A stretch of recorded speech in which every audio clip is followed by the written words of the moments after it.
La lettrice Federico Faruffini, 1865, olio su tela, Galleria d'Arte Moderna di Milano.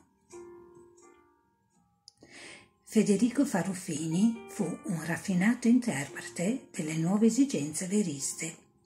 Nel dipinto La lettrice, l'anticonvenzionale impostazione del soggetto si accorda con una spiccata sensibilità cromatica e luminosa.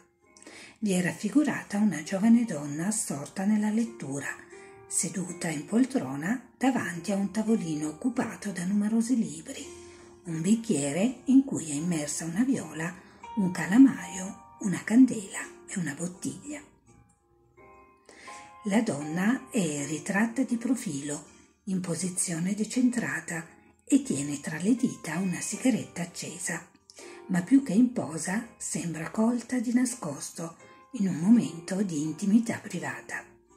Lo spazio buio e disadorno dell'ambiente di fondo dà forza alla luce che definisce le forme come masse cromatiche di colore puro, dai toni squillanti, il velluto rosso della poltrona, il bianco del vestito e l'azzurro della copertina del libro.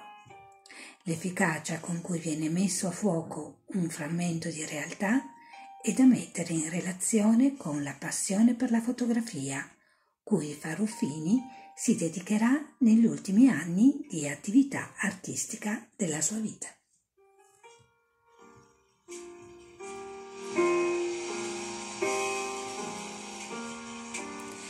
Ringraziandovi per la visione e l'ascolto di questo video, vi invito come sempre, così chi non l'avesse ancora fatto, ad iscriversi al canale Il Cappello di Irma, attivando anche la campanellina per poter ricevere le notifiche dei prossimi video e dei contenuti che pubblicherò.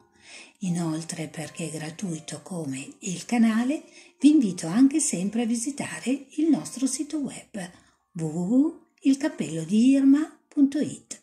Grazie ancora e arrivederci al prossimo video.